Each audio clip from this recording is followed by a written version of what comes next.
जीवन कहिलेकाहीँ मरुभूमि जस्तै लाग्छ। अनन्त, मौन र अनुत्तरित प्रश्नहरूले भरिएको।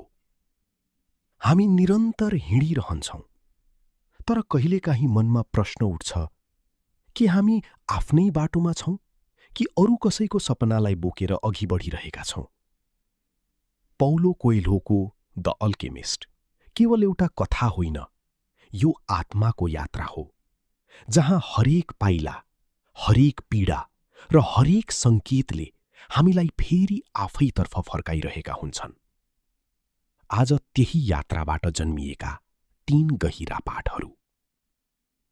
पाठ 1, आफ्नो व्यक्तिगत किम्वदन्ती, आत्माको आवाज। हरेक मानिसको हृदयभित्र एउटा कथा बाँचिरहेको हुन्छ। त्यो कथा जसलाई संसारले नदेख्न सक्छ, तर आत्माले कहिल्यै बिर्सदैन। त्यही हो तपाईको व्यक्तिगत किम्वदन्ती।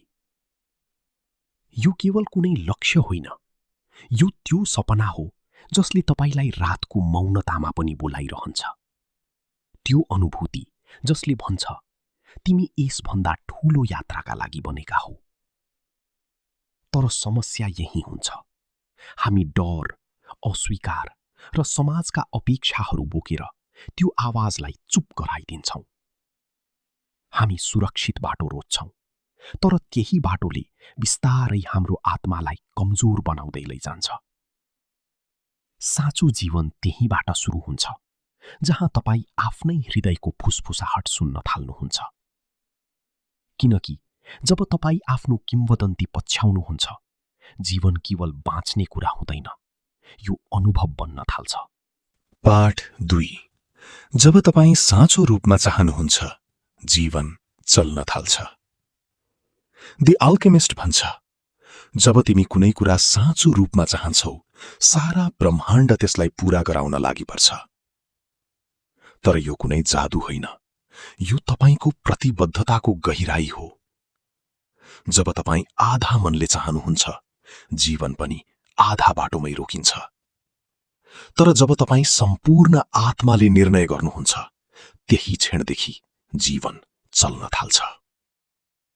अचानक अनौठा संयोगहरू भेटिन थाल्छन्, अपरिचित मानिसहरू सहयोगी बन्छन्, बन्द भएका ढोकाहरू बिस्तारै खुल्न थाल्छन्।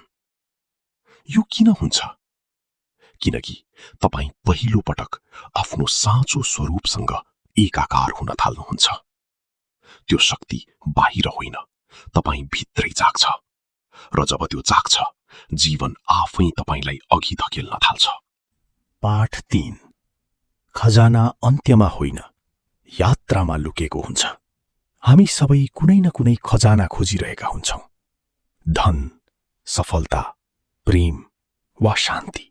हामी सोचिरहेका हुन्छौँ, जब म त्यहाँ पुग्छु, तब म पूर्ण हुनेछु। तर सत्य फरक छ। खजाना त्यो होइन जुन तपाईँ अन्त्यमा पाउनुहुन्छ। खजाना त्यो हो जसमा तपाईँ बिस्तारै रूपान्तरण हुनुहुन्छ। मरुभूमिको तातो, असफलताका तीता अनुभवहरू र एक्लोपनका गहिरा रातहरू, यी सबैले तपाईलाई तोड्दैनन्, बरु फेरि बनाइरहेका हुन्छन्। तपाईँ बलियो बन्दै जानुहुन्छ। यदि यी विचारहरूले तपाईलाई प्रेरणा दियो भने लाइक गर्नुहोस्, सब्स्क्राइब गर्नुहोस् र बेल आइकन थिच्न नबिर्सनुहोस्। अर्को भिडियोमा फेरि भेटौँला।